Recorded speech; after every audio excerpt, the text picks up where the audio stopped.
Generic బ్రాండెడ్కు ఒకటే ధర, MRP పేరిట కార్పొరేట్ మాయాజాలం. ఒకే మందు రెండు రకాలుగా మార్కెట్లోకి. అవగాహన లేక నష్టపోతున్న సామాన్యులంటూ ఈ దీనంత దోపిడీ ఇంకోటి ఉండనే ఉండదు. చట్టంలో సవరణలు తేవాలంటున్న నిపుణులు.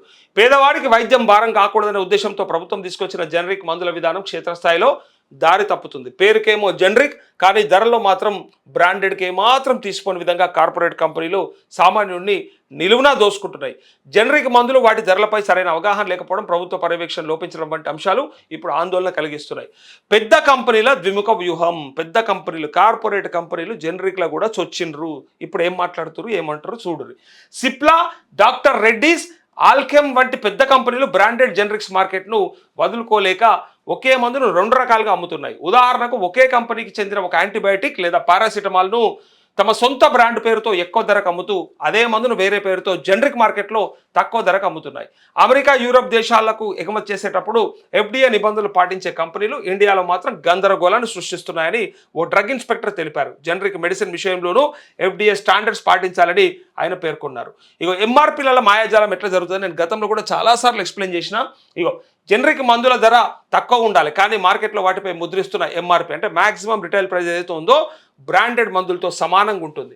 100 రూపాయల ఎంఆర్పి ఉన్న ఒక సిరప్ తయారీ ఖర్చు 20 రూపాయల నుంచి 25 కంటే తక్కువే. కానీ తెలిసిన వారికి, అడిగిన వారికి డిస్కౌంట్ ఇస్తూ తెలియని సామాన్య ప్రజలకు మాత్రం పూర్తి గరిష్ట ధరకే అమ్ముతూ మెడికల్ షాపులు, కార్పొరేట్ ఆసుపత్రులు లాభాలను గడిస్తున్నాయి. ప్రాపగండాకం డిస్ట్రిబ్యూషన్, PCD కంపెనీల దోపిడీ మరీ ఘోరంగా ఉంది. తయారీ ఖర్చు 24%, మార్కెటింగ్ 20% ఉంటే మిగతా లాభాలను డాక్టర్లకు గిఫ్ట్లు, కమిషన్ల రూపంలో ముట్ట చెప్తున్నారనే ఆరోపణలు ఉన్నాయి. దీనివల్ల అటు డాక్టర్లు, ఇటు మెడికల్ షాపుల వారు లాభపడుతుంటే చివరికి సామాన్య రోగి జేబుకు చిల్లు పడుతుందంటూ చట్టాన్ని సవరిస్తేనే దేశంలో ఉన్న జనరిక్ విధానం సక్సెస్ కావాలంటే డ్రగ్స్ అండ్ కాస్మెటిక్స్ చట్టంలో తక్షణమే సవరణలు చేయాలని ఫార్మా రంగ నిపుణులు అంటున్నారని.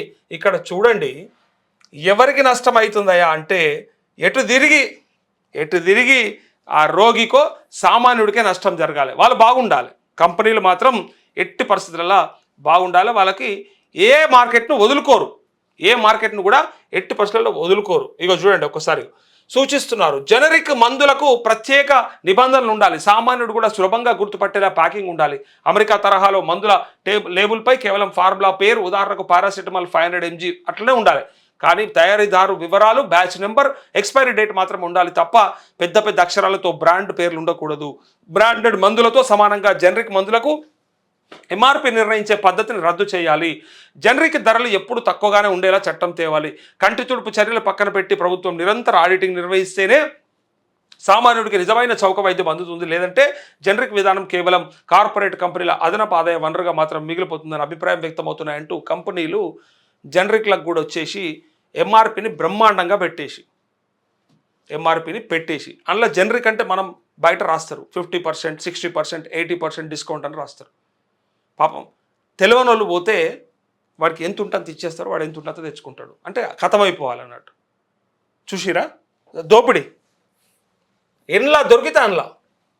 లైవ్లో కూడా చాలామంది కామెంట్స్ చేస్తున్నట్టున్నారు. మీ కామెంట్స్ నేను తప్పకుండా ఓపెన్ చేస్తున్నా కామెంట్ సెక్షన్. ఇదిగోండి, కాల్స్ కూడా చేయొచ్చు. మీ కామెంట్స్ నేను ఓపెన్ చేసిన. కొత్తోళ్ళు కామెంట్స్ పెడతలేరు, ఎంతసేపు పాతోళ్ళు పెడుతున్నట్టు. అందరికీ పెట్టరాకపోవచ్చు, సరే పెట్టరాకపోతే ఏం పర్లేదు. కానీ జీవన్ శెట్టి ఈ కామెంట్ కొత్తగా ఉంది, ఫస్ట్ టైం ఉంది. హాయ్ అన్న. హాయ్ జీవన్. శ్రీనివాస్ రెడ్డి, తెలంగాణ వచ్చి 12 ఏళ్ళైనా ఇంకా తెలంగాణ పేరు చెప్పుకొని తమ ఐడెంటిటీ కాపాడుకోవడానికి ఇంకా ప్రాంతాల పేరుతో చిచ్చు పెట్టే విధంగా కొందరు మాట్లాడుతున్నారన్న అంటూ. ఎస్, గుడ్ మార్నింగ్ అన్న Srinivas Reddy. Hi, good morning. Chindam Balakrishna అన్న same comment. Avoid Congress save India అంటూ గుడ్ మార్నింగ్ అన్నగారు. Naresh sir please review on Rythu Bharosa. Rythu Bandhu ఎగ్గొట్టిన Revanth. Okay. తెలంగాణలో ఆంధ్ర పాలన. Ranadheer good morning. రాజు యాదవ్ అన్న నువ్వే ఏదో చేయాలన్నా, తెలంగాణలో ఆంధ్ర పాలన. ఓకే. ఇగో కామెంట్స్ అన్ని కూడా చేస్తూ ఉన్నారు. ఇంకా ఇంకొక వార్త ఉంది. ఇగో యూరియా బాధ్యత కేంద్రానిదే.